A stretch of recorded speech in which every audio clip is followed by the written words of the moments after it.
Welcome to our new episode in our series Orthomolecular Medicine. Today with Professor Bruce Hollis, Ph.D. He's Professor of Pediatrics, Biochemistry and Molecular Biology in the College of Medicine, Medical University of South Carolina, and Director of the Pediatric Nutritional Science at this university. Professor, how did you become such an important researcher in the vitamin D3 field? Well, I guess spending 45 years in the same field contributes some to it. But when I first got into vitamin D, it was pretty infantile. And one of the things that we had trouble doing was actually even measuring vitamin D to conduct studies that we wanted to do. And actually, I entered science through agriculture first, and then decided that because I worked on cattle and a disease called milk fever in my graduate days. But I wanted to pursue more human medicine when I finished with all that. And then I went on and did a fellowship in endocrinology and did a lot of basic studies, metabolic studies in those early years. And then kind of vitamin D kind of was associated only with skeletal factors. And to be honest with you, it wasn't really all that interesting. And that all changed around at the end of the 1990s when it was recognized that the requirements for vitamin D were based on bone and not on anything else. And we were discovering, others mainly were discovering that vitamin D receptors were in every cell in the body and controlled an enormous number of genetic functions. And then a colleague of mine, Reinhold Vieth, wrote a really interesting paper in 1999 and hypothesized that the amount of vitamin D that had been recommended forever was insufficient. And so we were working in the area of pediatrics for several years, and it dawned on me that we needed to really investigate what the requirements of vitamin D for pregnant women would be. So we initiated these trials, and they were very difficult to start because the level of vitamin D that we needed to give was outside the safe upper intake level that had been defined by the U.S. Institute of Medicine and the Food and Drug Administration. So we submitted these grants to the NIH, and they were very large grants, clinical trial grants, several millions of dollars. And they got really high marks through the grant committees. But then the grant committees said, well, you want to do these studies, but you're working way outside the normal limits of what is accepted for vitamin D fortification. And the Food and Drug Administration said, we want to make sure that you're not going to kill anybody or cause harm in these studies. So this is going back in 2001, 2002. They requested that we write an investigational drug application to do these studies, which was unheard of for studying vitamins. And it took us 6 months, and it's what drug companies have to do when they want to test a new drug, whatever it may be, through clinical trials. But we did it, and we got approved, and we went forth with the studies. And we found out, incredible things. At first, we just wanted to know what the requirements would be, what amount it would take to sustain a normal blood level. But in the end, we didn't even know the right questions to ask because we didn't know that vitamin D in pregnant women would decrease birth complications if the levels were high enough, things that we discovered as we went through this. And I can tell you that there was a lot of resistance to the research that we were doing. I mean, people thought we would hurt pregnant women by giving these amounts. None of that turned out to be true. And in the end, probably our most seminal work was at the end of these studies, figuring out how much to give pregnant women at levels that exceeded what anybody thought that they would be safely, okay? And then coming to the realization is if women during pregnancy attain these levels, they can avoid a lot of the birth complications in preterm births that have been around for a long time. And by the way, even to now, there's no real treatment to alleviate preterm birth.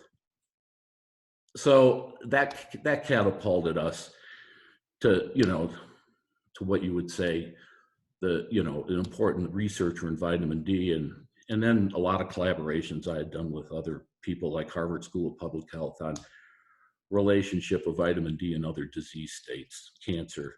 So there were a lot of people involved. It just wasn't myself. So I got it. Okay.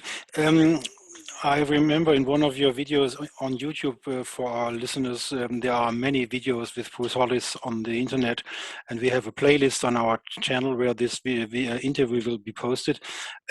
You were referring to an experience which reminded me of Professor Semmelweis in Vienna. Are you familiar with the story of Professor Semmelweis and the washing of the hands of the doctors? No, I'm not. Okay, in Vienna in the 19th century, Professor Semmelweis was wondering why so many women in birth were dying, and he found out that it was because the doctors came from the pathology chambers and didn't wash their hands. And it took the medicine profession 50 years to acknowledge to wash your hands before you go to the birth-giving mothers in the pediatric division. So you were referring to an experience which reminded me of this experience of Professor Semmelweis, which was in Belgium. You were talking about a congress or a seminar there, a meeting of researchers, and you were presenting your results in 2009, I believe. Yeah. Can you tell us about what happened there? It sounded rather intriguing. Well, so that was in Bruges, Belgium, and we had were getting the first results of the pregnancy trial done. It took several years to do this. And of course, when we designed that study, we were looking at how much vitamin D it would take to sustain a normal level, which we defined at about 40 nanograms per ml, 100 nanomolar. And we were also looking at it from a safety profile. Is it going to be safe? Are we going to hurt anybody by doing this? And the other thing is, of course, at that time in 2000, when this was designed, the only thing that we knew vitamin D really did for sure was bone health. Okay. So the bone aspect was designed into this. We didn't even have enough information to ask the right questions. Okay. But we collected all the data like you would do. And so when we finished the data, it was right before that meeting, the statistician said, and during this time, there was work coming out from observational studies that suggested vitamin D would have an effect on birth complications and preterm births and cesarean sections, but it was all hypothesis observational, had never been shown in a study. So I had gotten this data back just before this meeting, and it was run by a scientist, Tony Norman, who has since passed away. And he invited me to talk. And so I consented, and I got up and presented this data to, these were the top vitamin D researchers in the world, all assembled there. And when I presented this data, it was vicious of the attacks of how vitamin D doesn't do this. How could you say this? And I said, I'm just presenting the data that we have assembled. And it got very hostile, because you have to realize you're walking on guys' careers that have spent their whole career doing this stuff, Yes. Defining vitamin D and pregnancy and bone. And they never conceived that this could be true. And so as any new theory would go, the initial thing is you're attacked. You don't know what you're doing. Why did you even do this study? And those questions were actually, one of the statements were, the government wasted a whole lot of money here for you to conduct these worthless studies. And so that was the response. And you mentioned the one professor about hand washing. The same type of thing happened to the professor who discovered folates in birth defects, was chastised and not believed for decades, that how could a nutrient have this kind of an effect? Of course, he turned out to be true, but it was the same sort of attacks. Okay. Coming back to your research, your study was designed that pregnant women should take 6,400 international units to have enough vitamin D cholecalciferol to get into the milk for the baby and to nourish the embryo. Your personal story is another one. You have a daughter, and she gave birth, and there I read that she took 10,000, not 6,400. Yeah, there was a reason for that. So my daughter, who's has 2 children now, this is her first one 4 or 5 years ago. She had to have her gallbladder removed, and before all this happened, and so she had some malabsorption issues. Oh, okay. And so I, she would have been taking this amount, and so when she wanted to breastfeed, and she was absolutely diligent about breastfeeding. I mean, that's all her daughter got. And so she took 10,000 units a day. And we knew, I mean, you could it's mathematics. You could calculate how much vitamin D intake, how much would end up in the milk, and what the infant was going to get. We knew all that. And when she was 6 months into breastfeeding her child, I said, well, let's do a blood spot test and send it off and see what the level of the child is. And it was in the mid-50s nanograms, so 125 nanomolar or higher, simply from the vitamin D in her breast milk. That child never got oral vitamin D supplements, only what was in her milk. And so women ask me, when that paper, that was a lactation study. That was a separate study than the pregnancy. This was a subsequent study that was done after the pregnancy study.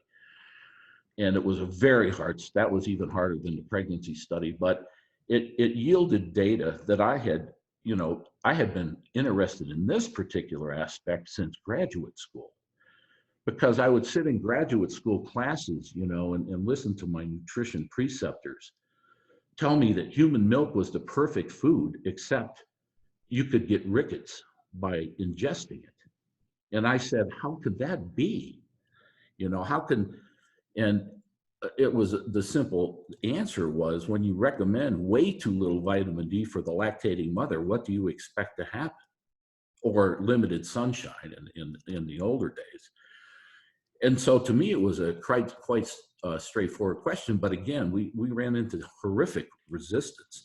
But I can tell you now that it's very gratifying that it's really gone mainstream. I mean, I'll ask, women that I see are breastfeeding, oh yeah, I'm taking the vitamin D. My doctor, pediatrician, told me to take it so the infant would get enough. And I did an interview when it first came out with this website called Kelly Mom, which is the website, advisory website for lactating mothers of all aspects. And they asked me to do an interview on there when it first came out. And I think that led to a lot of this. So that particular aspect is becoming widely used. So let's come to the science, the revolutionary science, which you are responsible for. Up till your research, nobody knew that it's necessary to supplement daily. Could you go into the biochemistry why one has to supplement vitamin D cholecalciferol daily and not weekly or monthly? Well, yeah, I mean, so I started looking at this and coming to the realization that vitamin D itself, so you have vitamin D, 25 hydroxy vitamin D, and then 125 metabolized. 125 is a hormonal form, tightly controlled. 25 hydroxy vitamin D is basically the reservoir that circulates in the blood. And then you have vitamin D itself, and these compounds all have drastically different half-lives. So vitamin D's half-life is give or take 24 hours. 25 hydroxy vitamin D is 2 to 3 weeks, and 125 is hours, okay? So when you look at this, and I started looking at outcomes and things that were happening and how people were giving it, and we became interested when they were asking about the quote free 25, okay? 25 hydroxy D tied to the vitamin D binding protein is basically not available, okay? It's hooked to a giant protein. It can't get into the cells. Kidney's a special case because it's just a megalin system that'll take it into the kidney, but most other cells don't have that. And so what you're left with, you knew that these cells, a lot of these cells had the machinery within them to metabolize vitamin D all the way to the active form, which is referred to as paracrine endocrine metabolism, okay? But how could that happen when the free amount of 25 was being calculated at, to me, were insignificant amounts, 5 picograms, 3 picograms? That's no mass at all. So how could that have? On the other hand, vitamin D, because of it doesn't associate with the protein and it's basically all free, is floating around everywhere. And it could diffuse into those cells and be activated through those sites. And so when I looked at, well, how this can happen if you give vitamin D once a month, okay, or once every 6 months, because the parent compound is going to rise, 25-hydroxy is going to rise, and the parent compound is gone, and you have no more, no more vitamin D basically to enter these cells because it's gone. Now, daily is the best. So if you look at daily, like humans, we're supposed to get vitamin D. The vitamin D content in your circulation is pretty constant, even though the half-life is short. And even, it turns out even weekly, is probably somewhat acceptable. Beyond that, it's not, I don't think. But we wrote this, I think the first time I wrote this was back in 2011, and then we wrote a really sophisticated paper in JCNM in 2013 about this whole deal. And, I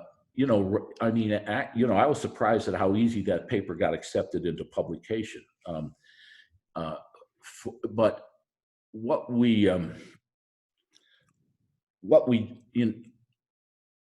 I'm losing my train of thought. What we wanted to show was the importance. And after we published this, some really incredible data came out, not from our lab, but from other labs that basically confirmed what we were saying. And one of them was a study that came out of University of Utah, where they were looking at compounds to assist in stopping leaking blood vessels, okay, from like there's this, it's a affliction called cavernous malformation syndrome, where people have these large vessels in their brain and they're malformed and they leak fluid. And they were looking for compounds that could aid in to stop this leakage from happening. They weren't vitamin D people. They were basically looking at compounds like the COVID people now are looking for compounds that are approved but might have action but have no.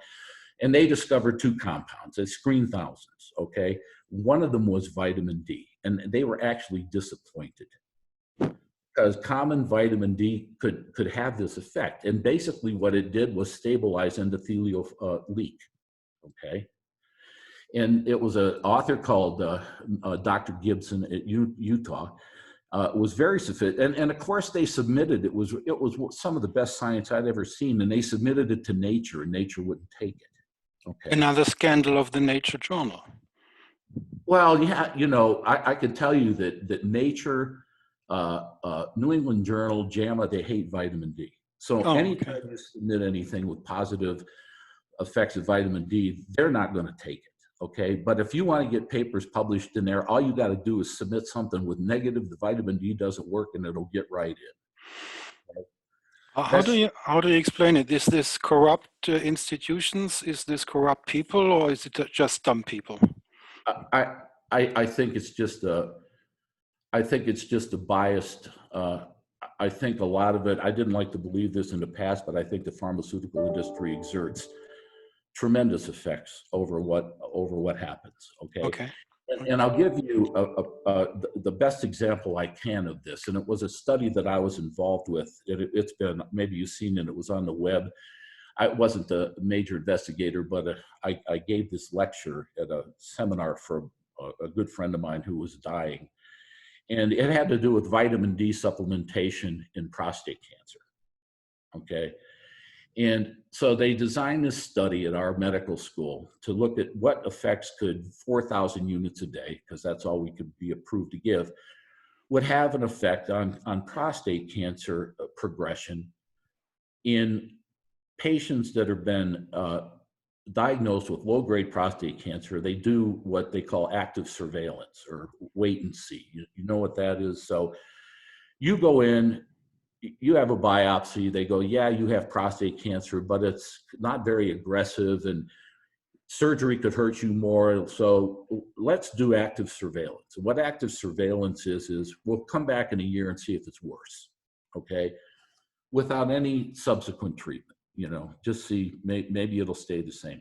So we took these guys in this one, his name was Sebastiano de Tonicelli at our place, designed a study where he wanted to look at these guys. They weren't getting any treatment, and we're going to give them vitamin D, just vitamin D. It was an intervention trial. It wasn't a randomized trial. It was an interventional trial. So they were diagnosed with prostate cancer, and they entered into our study in 4,000 units a day, and they're very compliant because they have cancer and they're afraid.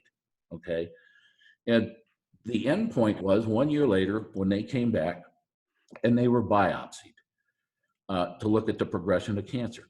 In those patients, there were several, there were 50, 60 patients, maybe more. There was a 60% overall reduction in tumors in these patients, okay? We submitted that to New England Journal. They said, no, we're not taking this. It's not a randomized trial. We're not going to publish anything like this. Okay. So we ended up publishing it in the Journal of Clinical Endocrinology and Metabolism, okay? And it got no press, it got nothing. Nobody even noticed it, okay? And what I tell people is, what if there was a drug company who came up with a new drug that said, if you take this drug in low-grade cancer, and it has a possibility more than half of reducing your tumor burden, that'd be all over the news. It'd be $1 billion drug. Yet for vitamin D, it takes no notice at all. And of all the things that I've ever done, that was the one that really got the most notoriety. And I still get emails because people watch that, and guys, I've been diagnosed, and what can I do? And the first thing I tell them is never, I'm not telling you to abandon traditional medicine, okay? You can do this and discuss this with your physician. And a lot of guys have done this and have had positive results, and so they're, I get all these great emails. You're so wonderful. You help my life. And it's actually kind of embarrassing, but that these people are desperate and they're afraid, and you're giving them an option that has no harm whatsoever. In fact, when I tell these guys now, I said, if it was me or someone in my family, I'd be taking 10, 20, or even 30,000 units of vitamin D per day, not 4. Right. We were limited with 4 because of the trial. Yes. But you're not dealing with physiology anymore. You're dealing with pathology. You have cancer. Okay. And so that's what I tell them to do. And the other thing I tell them to do is tell your physician, and the only potential thing that might go wrong is that you could, retain too much calcium. I say, limit your calcium intake, your dairy intake, and then have your urinary calcium monitored every so often to make sure your urine calcium is high. If that's okay, then you're fine. My wife and me, we did this. We are way out of your limits. My wife is taking 12,000 international units a day. I'm taking since 5 years 20,000 a day, and we did this in the first part. We did it only vitamin D. Then the calcium was slowly going up, and then we added vitamin K2, MK7, and MK4, and then the calcium was going back to the middle. So we are way over your recommendations, and that comes to my next question. When I first noticed you was this Congress in California with Grassroots Health and Carol Bagley, where you were giving lectures with Professor Heaney together with all these other people, Michael Hollick and so on. And there was a lecture about toxicity. And I remember in those days, 2014, it was said the toxicity limit is 200 nanograms per milliliter. Above Yeah. that, it's toxic. And 30,000 a day, you should become careful. What's your 2020 opinion? Where does this toxicity limits are now? I can't answer that question. I mean, I can tell you from a physiologic standpoint, and when we've over the years looked at people who've had a lot of sun exposure, no oral intakes, the highest level of vitamin D we've ever seen physiologically would be about 110 nanograms. Right. Okay. So that's to me the upper physiologic level of normal vitamin D. Anything above that would be not physiologic. Humans just don't get there on their own through natural means. So where the cutoff would be for hypercalcemia, 200. I mean, I've known people who've had more than that. There was a woman I was texted by. This was several years ago, by a doctor in Texas who had taken this woman on as a patient, and her physician had died, and she needed a new physician. So she went into this guy, and he's like most physicians. He says, "I want to see all the medicines that you're taking. Okay, what are you taking?" So she puts them out there, and one of the things she was taking was Drisdol. Okay, well, Drisdol is vitamin D2. It comes in 50,000 unit capsules. Okay, she was taking one of those a day for like 30 years. And her 25D levels were in the 400s nanograms. Interesting. With no adverse events that they could ever see. She was normal calcemic, and the doctor had her back off. He says, he says, "Why did you take this?" And she says, "Well, somebody prescribed it to me way back, and I just kept taking it." So I don't know where the upper intake, probably individual, probably depends on calcium intakes, a lot of things. But that's why I have no problem when people are suffering from diseases recommending that they take these higher levels, because I'm like you, pretty certain that they're not going to result in any real harm. Basically, I'm leading this citizen group in Hanover, and we recommend that you can take whatever a normal person is able to build by itself, which is 10,000 to 25,000 international units a day in the sun in the midsummer at noon. As long as the nature produces this kind of amount, why not take it? Well, that's true. And, I started pointing this out to my colleagues back in the late 90s. Or even earlier. I said, we know that the human body can make 20,000 units of vitamin D. So how can you say the 2,000 unit a day intake is toxic?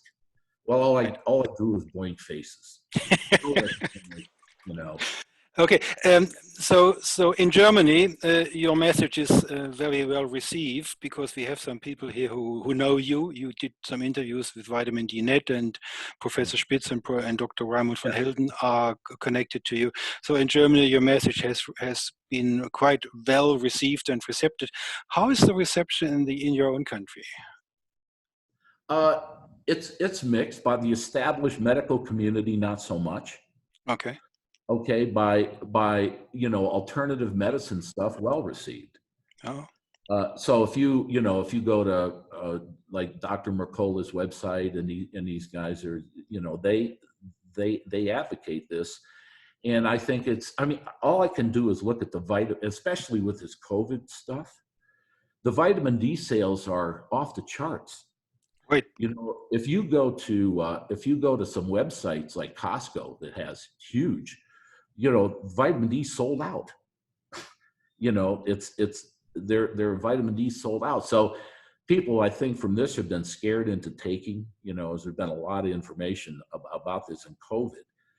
So at one point I wanted to do is go back to the daily dosing. And so we hypothesized this, but then some actual studies came out, one by Peter Bergman in Sweden and in 2015, where they did a meta-analysis of supplementation trials on respiratory diseases, respiratory infections, found that vitamin D was effective, but it was only effective if it was given on a daily dose, And then a subsequent paper by Adrian Martineau came out in 2017, same type of meta-analysis, more detailed. And it was actually accepted and published in the British Medical Journal, which was astounding to me.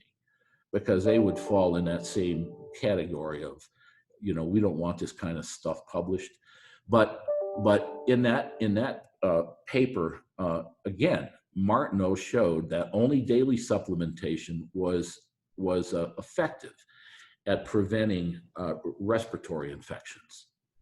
And so to me, it was quite gratifying that we had proposed this 5 years earlier with, just by observational, theory, based on what happens in the human body, that it actually showed that that's what it should be. The international research seems to show results in the COVID discussion that people who have a very high level of 25 vitamin D are not dying. Is that your impression too? Yeah. So when COVID came out, it's a respiratory infection. It's pneumonia. It's slightly different variation, but same type of thing. And so why would it differ? It's more severe in older people, but if it follows the path of respiratory infections of vitamin D, you should see basically the same type of thing that you would see that was seen in Martineau's study and these meta-analysis of trials. And so and you always have this racial. I mean, in the U.S., it's this, everything's about race, okay? And so when the COVID stuff came out, because of the health disparities that we always see in African Americans and dark skin, but anybody with dark skin, worse diabetes, worse hypertension, worse everything, okay, outcomes. So I started looking at the first data coming out. I said, I bet my life, okay, that the African American population are disproportionately suffering from this. And the first data that I came about was out of Detroit or Michigan, okay, where it said that more than 40% of the deaths were being accounted for by African Americans, which accounted 12% of the population. And this kept going. It was everywhere, okay. The African Americans were suffering, and everything was being discussed in the medical except vitamin D, okay. They were talking about, African Americans don't get the same health care, but the point that I brought across is, well, maybe that would, mean that they would get it, but why would they die disproportionately once they got into the hospital? I mean, they get the same treatment. Something else was happening, and with vitamin D, people said, well, does it keep you from getting COVID? I said, well, that's basically an impossible question to answer. But what I feel is it helps you survive it if you do get it. Right. And I think that's what we're seeing. And it's incredible to me that there's still such resistance about. Yes. We have on our playlist where many of your webinars are, one webinar, a recent webinar from Dr. Raymond van Helden, and he is now saying in the COVID context, you need a blood level of above 70 nanograms per milliliter. Yeah, the stuff that I've seen coming out is that these graphs and these observational that people who were greater than 35 or 40 were in pretty good shape. As far as surviving COVID, there, you've probably seen these graphs from, David Grimes, who's the GI guy, and he did a synopsis of these studies and had a pretty dramatic graph showing the COVID survivability as blood levels of vitamin D increased. And once they got to 35 nanograms per ml, basically everybody was surviving. Basically, that's half of what we need. According to Dr. van Helden, he says 70 is the lower limit. You need more. Yeah. So I'm not going to argue with that. I mean, I don't think it's harmful. I don't know, but the big dramatic part is deficiencies less than 40, 50, 60, 70, maybe provides optimal protection, but to be lower than 40 is really, really detrimental to your health. But we both do agree that for cancer prevention, you need more than 60. Yeah, well, prevention, actually from the grassroots cancer stuff. Yes, that's what I mean. 40 to 60 to 70, The thing about it is, when you start in this country, you start recommending 100 or, higher, then they look at you like you're crazy. Right. Okay. You have to, you have to do something that's doable. Okay. And I think there's good protection now. Again, if you come back to cancer treatment, then that's a different story. Then it could be in hundreds of nanograms, because you're you're talking about pathology. I was on a study recently that was published in JAMA. I don't know if you saw this. It was about vitamin D supplementation during colorectal cancer. It was the first author on his paper was Kimmy Ng is her last name, Harvard MD, School of Public Health. And what they did was, these retrospective studies on vitamin D in cancers and survivability. So what they did was, in this study, is that they took patients who had colorectal cancer but couldn't be resected. They were beyond surgery. And so they were all getting the usual chemotherapy, FOLFOX, the folate chemotherapy, And so what they decided to do with these subjects is do a randomized trial where they would give them traditional chemotherapy, okay? And then there was a group where they would prime them with vitamin D and give them vitamin D along with the chemotherapy, okay? And in a small study, the ones on vitamin D plus chemotherapy, I think they were given them maybe 8,000 units a day, of which I said, you're missing a lot. You need to give 50,000. Well, we can't get that through our IRB, the usual. Yeah, that's stuff. the problem. So, you do it. So anyway, because this was a multi-site style, different, across 10 or 12 different universities, and every IRB has to approve the protocol. So you can do what they let you do. At any rate, when they published this paper, it was in JAMA this past year. It showed that the vitamin D provided an additional 2 months of survivability, which to me, I said, well, she said, hey, look, as a cancer researcher, that's big, okay? That would be basically an approval process for a huge drug that people would market. Again, with vitamin D, nobody wants to hear about it. But the review process of that paper was incredible, because it was submitted to JAMA, and the initial statistics done by the statisticians at the Harvard School of Public Health showed that there was that the survivability was significant. Okay, so what ensued after that was this. Okay, yeah, we like this paper, but we want you to do the statistics like this. Okay, and then it would go back and do it, and it would come back still significant difference. No, now we want you to do it like this. Okay, and finally, when it reached that 0.05 significance, it reached like 0.061 or something. Okay, we'll take that, because now you have to say it's not significant. You call this science? I call it data, and the people at Harvard, okay, the biostats people are not stupid people. Okay, they did this the best way that they thought. I'm not really versed all that well, but she said that the way they did it initially was really the proper way to have it be done. But they didn't want to take it like that, because you would have had to report that vitamin D caused significant differences, in survivability, and they didn't want to report that. Right. That gives me a cause for my next question. You were a friend with Professor Robert Heaney, right? Oh yeah, very good friends. He's one of my great heroes in this orthomolecular field. And Professor Heaney has a theory, a hypothesis, how a micronutrient study should be done. Yes. And let's scare our viewers. If you want to do a valid study in micronutrients, you have to do all the other nutrients into the optimal physiological range. Yes. Starting with C, with zinc, with magnesium, with all the others, which nobody can pay for. We agree on that. No.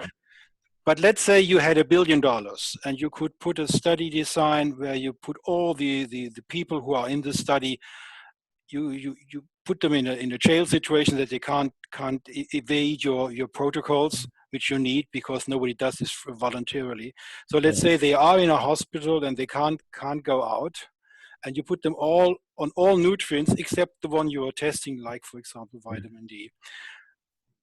Do you go along with that hypothesis that that is the scientific approach one should follow, even one can't follow? Yeah, I mean, I agree with that, but I agree that the other thing that, Dr. Haney and we agreed on is that randomized controlled trials can't really be done for nutrients in any such, and he was right, is that for randomized trials were designed for drug trials. Okay, so a drug company comes out with a drug, it's never been seen, you give it to this group and you don't give it to this group, and nobody has any to begin with, and so you can see the true effect of the drug. Okay, with vitamin D, everybody's got something. Okay, high levels, low levels, you don't know. A lot of these trials, you don't even know what you can't measure somebody coming into the study and then select based on those levels, because that's not blinded, and I mean, it's impossible to do a good vitamin D randomized trial. There's compliance issues with taking vitamin D, and if you enroll somebody in one of your studies that and they get on the treatment group and they're already like you, they're taking a lot of vitamin D, when the treatment's going to show nothing. Because I'm already 88 nanograms. Yeah. So what's the treatment going to do to you? And then you get somebody on there who's in the treatment, and they simply don't take their vitamin. Okay, and so they're thrown in. I mean, so I have no faith in randomized trials for vitamin D. Hardly at all. And so you have to go to other means, a meta-analysis, observational data to make decisions, but that's simply not going to be accepted in the medical community. They keep randomized trials just like they're doing with the COVID stuff now. So basically, this is a problem of the philosophy of science, right? Yes. You should probably, those people should probably read Thomas Kuhn and Paul Feyerabend to come to a conclusion to do things differently in orthomolecular contexts. Yes, but that's not how medical science operates now, and with the randomized controlled trial, and no matter what you do, if it's COVID, pregnancy, vitamin D, or whatever, if you don't do a randomized trial, they don't want to see the data. Right. Okay. And in the case of vitamin D and randomized trials, nobody's going to pay that kind of money. Besides, it's impossible to do.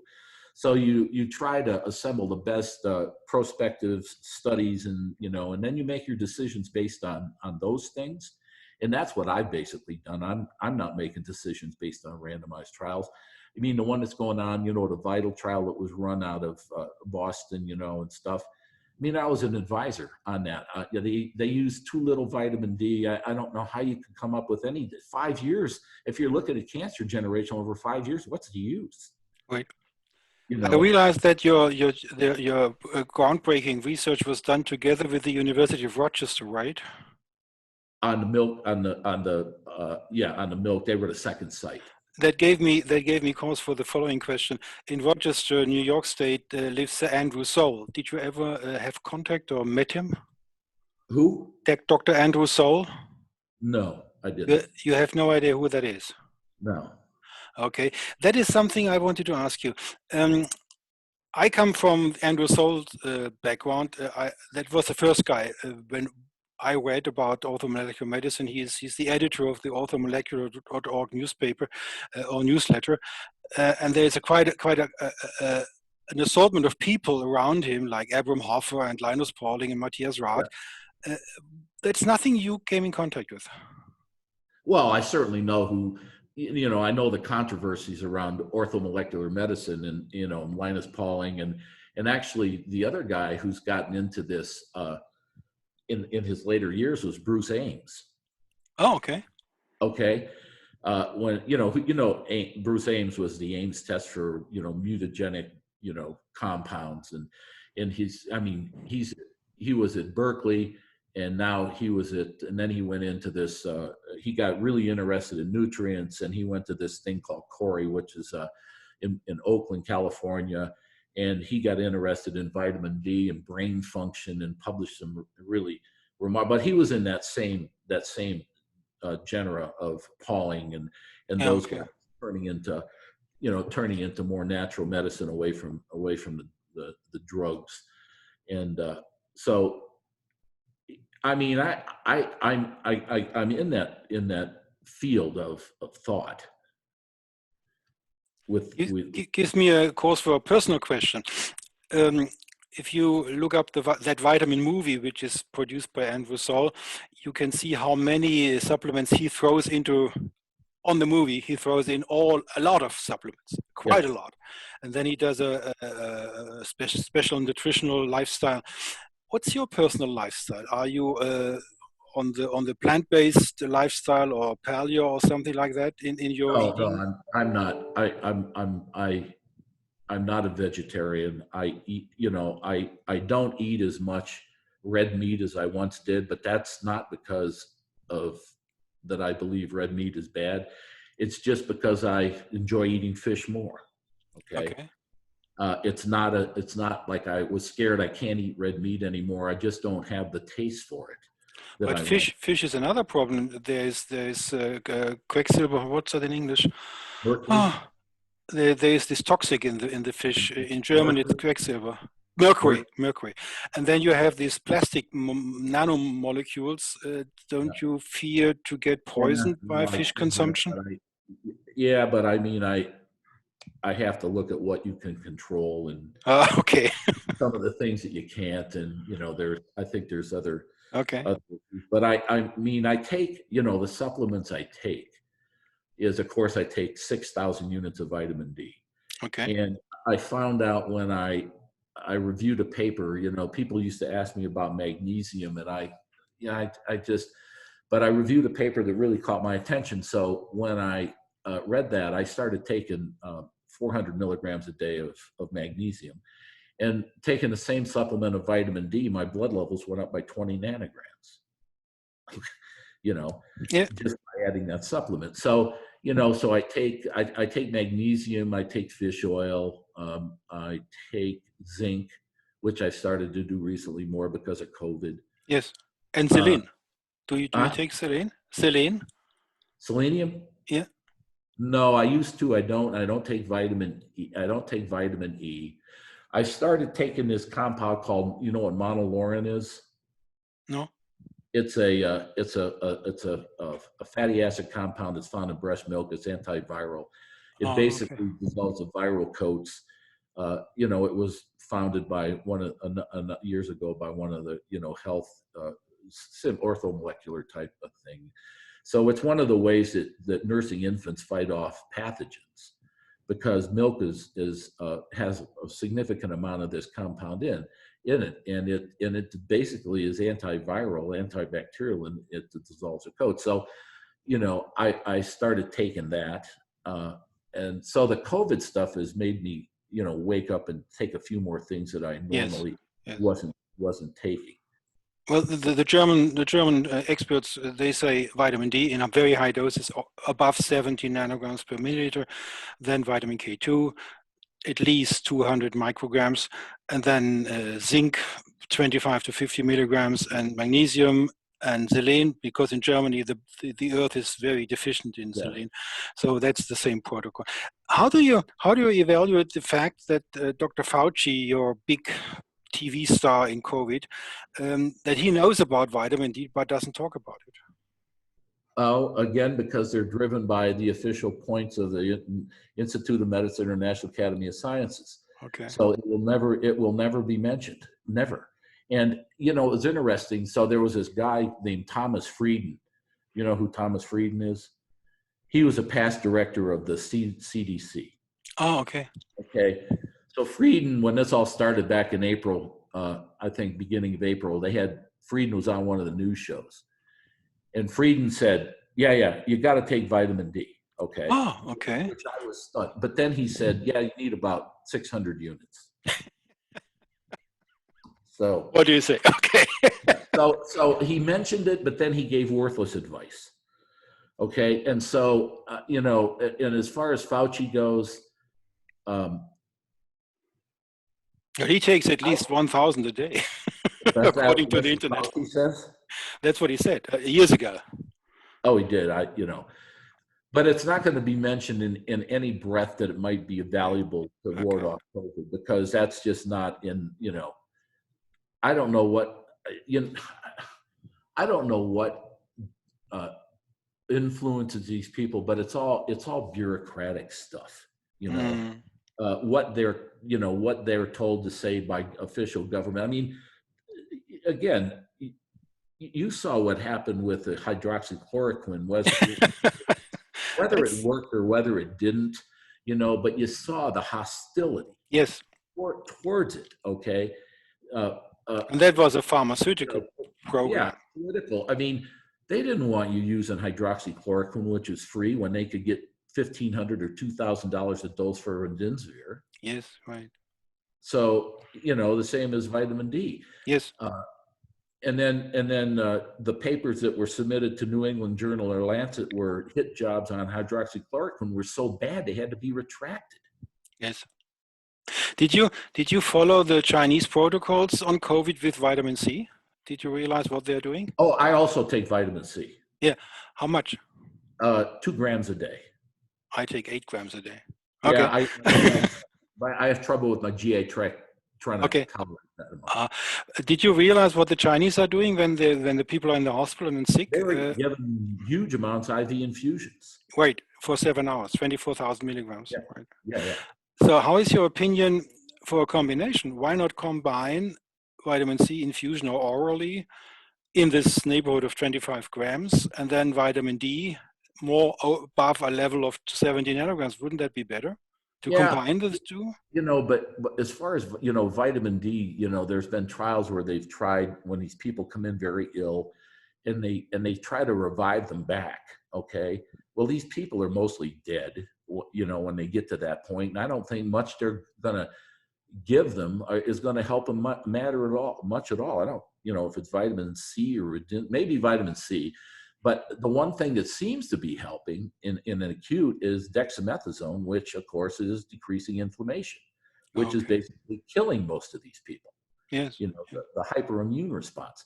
So, will vitamin D, I don't think it can overcome that when it's to that degree, at that stage of disease.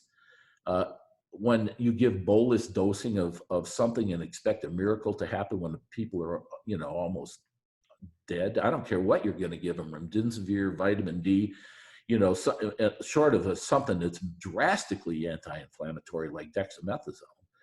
How about the story of Alan Smith? Do you know that story? No. Alan Smith of New Zealand. He was H1N1 swine flu. Yeah. He was going to die, and he was to be cut off of the ECMO. And then Thomas Levy, the vitamin C guru of your country, got in contact with the family of Alan Smith, and then they applied 25 grams twice a day, and he survived. Yeah, no, I think vitamin C. I think vitamin C infusions, in that respect, would be valuable, so. But they're not, as far as I know, they're not doing it in this country. In China, and in New York, they're doing it. The China protocol was reproduced in 10 hospitals of New York with 24,000 milligrams per infusion. I've talked to some intensivists, and they say, well, vitamin C IV is so expensive, and and it's not, and these guys are wedded to established protocol, and that goes outside established protocol. Right. So they're really, really reluctant to do anything. To do that. Yeah, that's right. The other one I read was is that somebody was dying and they were a resident. It was a resident's mother who's in medical school, and then she was in bad shape from COVID, and he called one of his preceptors, and the guy said, give her, several grams of glutathione. Okay. And it worked. It salvaged her. And then they did it to another individual, and they wrote a short paper on this. But it never got any traction. And again, it's an anti-inflammatory compound. Yes, right. So, So that's the life we live in, a sort of dictatorship of opinions. Yes. So I have things on hand. I have glutathione that I don't take, but if I got COVID, I'd probably start taking it. I have it in my cellar as well. And beta glucan. There's several things, okay, that I have on hand in case I happen to Yes. contract it, and at an early stage, not when I'm having to go in the hospital on a ventilator. So that will hopefully help you. The earlier you take it, the better. I take. Somebody asked me after we talked about this, will vitamin D keep you from getting COVID? And I said, that's an impossible question to answer. You can't do a study on it. You can't answer that. I said, but for sure what I think is it'll help you survive it. Well, you could design a study if you had people who are measured with 25 above 70 nanograms, and look if even one of them gets COVID. Yeah, but I think they're more talking about taking the supplement, and so anyways, it would be it would be a very yes. Nobody would be paying for it. Paying for that. No, okay. Nobody. Let's go back to your personal biography. Michael Hollis is as famous as you are for his research on vitamin D. Oh, I think Hollis is probably more famous than I am. Oh, that depends on how you look at it. Your discovery of this autocrine metabolism, that was not Hollis, that was you. Yeah. Let's put you on the same pedestal. When did you meet him first time? Oh, I think the first time I ever saw Mike Hollis. So I'm 69 years old, and Michael Hollis, I believe, is 73. So he's a few years ahead of me. And the first time I saw Michael Hollis speak was at a FASEB meeting. Experimental biology is not called in, I think it was in 1978, in that maybe 77, and he was presenting, and that's the first time I'd ever seen him. I knew who he was because he had worked in Hector DeLuca's lab when all the discovery of the metabolites were going on. So, and then I had some graduate student friends who actually went to work in his lab for a while, Thomas Clemens and John Adams, who are also were vitamin D people. And then I got to know Mike through them. So I would say I really, on a personal level, had known Michael Hollis since 1982, somewhere back in there. And did you become friends? Huh? Did you become friends? Yeah, I mean, we were cordial. I didn't really have a really personal relationship with him like I did other people. Okay. So, but I mean, we were scientific colleagues. We talked about different aspects. But I wouldn't describe us as close personal friends like I have with other scientists. Like with Professor Heaney. Yes, that's correct. How about Carol Bagley? Yeah, I mean, hers was, the first time I met her was in 2007, I think, when they had this NIH meeting on vitamin D in Washington when they were first interested in it. And she was in the audience, and she was there because you've heard her story about breast cancer. And on that meeting, she was talking to all the people. Where is your urgency? Yes, because she had breast cancer, been treated with classic chemotherapy, and decided she basically would rather be dead than go through any more of it. And then she started reading about vitamin D and connected with Cedric Garland, right? Lucia, and then Carol's a high energy person, and she started this activist stuff on vitamin D, and so I became involved. Huh? She founded Grassroots Health, which is a rather important organization. And with all these scientists, and raised money, and put on seminars and lectures, and she's a pretty forceful woman. Okay, she doesn't take no for an answer very well. So she's been really a driving force. Yeah. So let's see for the future, if Bill Gates would change his mind and leaving the field of inoculating and giving all his money for the vitamin D, vitamin C, and all the others, orthomolecular medicine, would that be the breakthrough? Yeah, that'd be great. Like, so we've tried to get money from the Gates Foundation, and they're simply not interested in what we're doing. How do you explain that? I don't know. Bill Gates has got his focus, and whatever drives it, I don't know. Okay. I just know that it's all vaccine, and they don't seem to be interested in any other sort of prevention. Right. Right.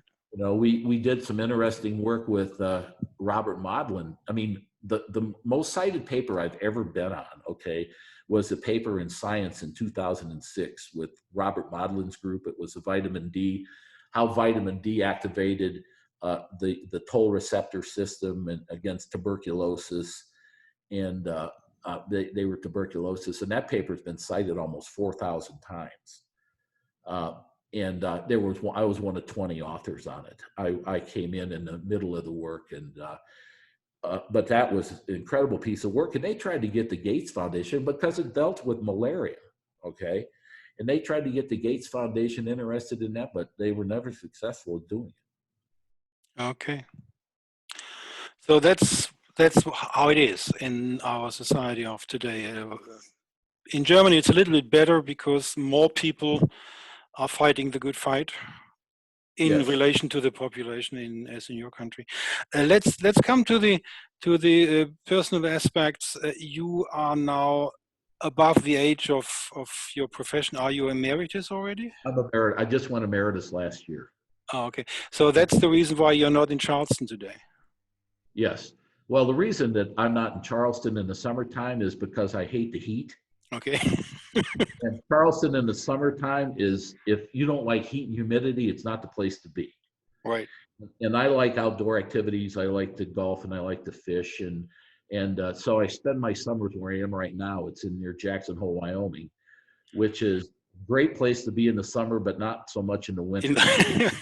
That's the horse whisperer country, right? With the what? The horse whisperer country. Oh, yes, that's right. It is. Yeah. But it's beautiful this time of the year. It's high desert, temperatures, 75 Fahrenheit to 45. Very good. And there's no humidity and there's no bugs. Charleston is a haven for mosquitoes and biting insects. Okay, very good. So you have. But when I went emeritus, so I always had this philosophy was that I've had my time. I didn't want to compete with grants with younger people anymore. They need it more than I do. And but I don't want to be inactive, and so I made a deal with them that if I would step aside and vacate my faculty appointment, that they would keep me on as emeritus, and I would have my office, and I would have my email address, and I would have my phone, and so I'm except for running a laboratory that I don't do anymore, I'm still as active as I've been. Right. I've probably done more interviews in the last year and stuff than I've done in, a lot of my career. So. And thankfully, most of your interviews are on the internet on YouTube, which is quite helpful for people who want to get informed. I don't ever watch my own interviews. Well, I will take the PC to the end of our interviews for our listeners. So on this channel, this interview will be posted, and Professor Hollis has the right to do whatever he wants with the total content of this interview. I will post it on this channel, unedited and uncut. And here you have the playlist where you can. I take off the audio. Here you have quite a number of Professor Hollis, the webinar with grassroots health here. Here is Michael Hollig. Then this is something from us. This is again Professor Hollis. This is the German Professor Spitz in Vienna. So here are a lot of videos all about vitamin D, so the listeners can do more than just listen to our interview today. So you have the right to do what you want with this footage. Yeah, I won't be doing any editing as it is. I think the interview is very. But I have to do this disclaimer that nobody can discuss it. Yeah. So I thank you very much for this. We may talk a little bit after I cut off the recording. So for now, very thanks for doing this interview, and for the listeners, Dankeschön fürs Vorbeischauen und auf bald.